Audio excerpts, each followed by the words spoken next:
Boy, have I got a deal for you today. You know, the last time I recorded a devotional, I talked about the Catechism. I talked about the big green Catechism. And not everybody may have the big green Catechism. So I'm giving them all away tonight. For everybody that's watching, I've got a free catechism for you. Go to two websites, usccb.org. That's the Catholic Bishops of the United States website, and you will find it there, the entire catechism, page by page. And if you don't like our bishops in the U.S. and you'd rather get one straight from the Vatican website is Vatican, VATICAN.VA. The catechism is there, the whole thing. So when I tell you about paragraphs, you can look them up and see if I've given you exactly what it says.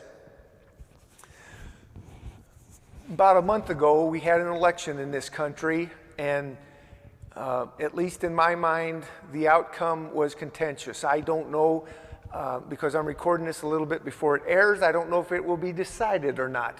But nonetheless, political authority is still an issue that we should know about, we should be aware of, and we should be aware of what our faith calls us to do with political authority, how political authority should rule over us. Paragraph 1897 of the Catechism says, human society can be neither well-ordered nor prosperous unless it has some people invested with legitimate authority to preserve its institutions and to devote themselves as far as it is necessary to work and care for the good of all. Look it up, paragraph 1897. And by authority, one means, this is out of the Catechism, by authority, one means the quality by virtue of which persons or institutions make laws and give orders to men and expect obedience from them. That's a two-way street.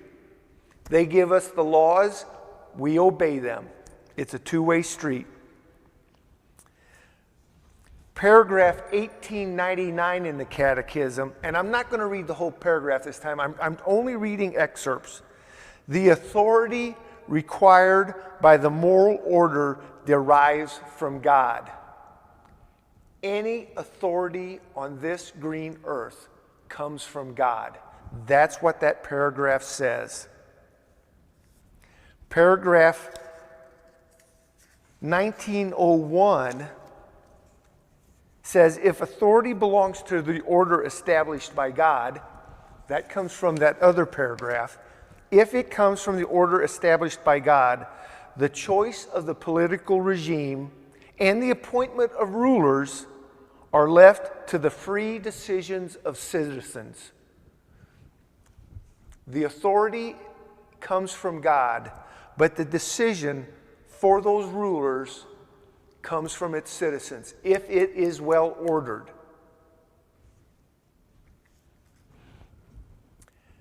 Why?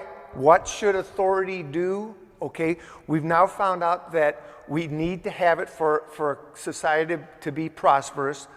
We know that the authority comes from God, and we know that those people, those institutions should be appointed, should be the free decision of the citizens.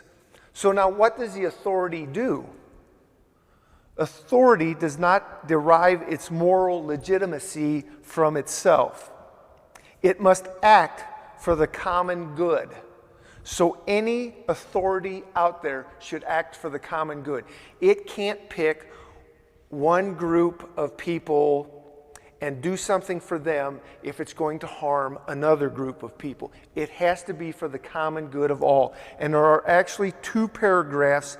1903 is the other paragraph that talks about common good. It has to be for the common good. It can't be exclusively for one group of people or another group of people.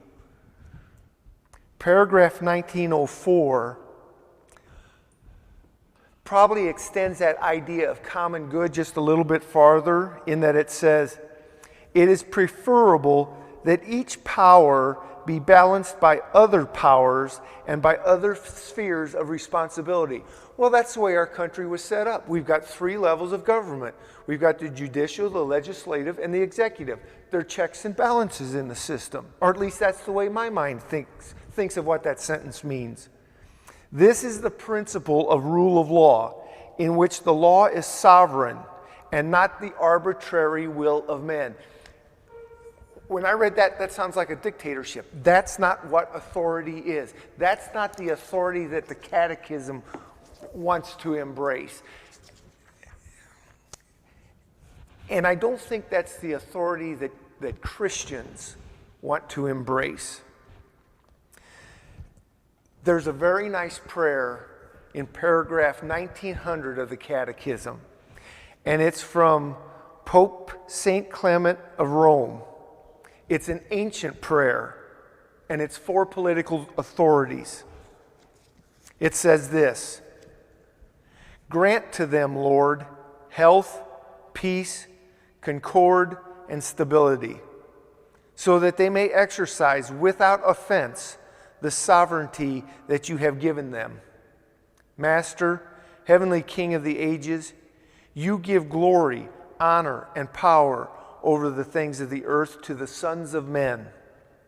Direct, Lord, their counsel, following what is pleasing and acceptable in your sight, so that by exercising with devotion and in peace and gentleness the power that you have given them, they may find favor with you." I'm sure he prayed all that and said amen. Thank you.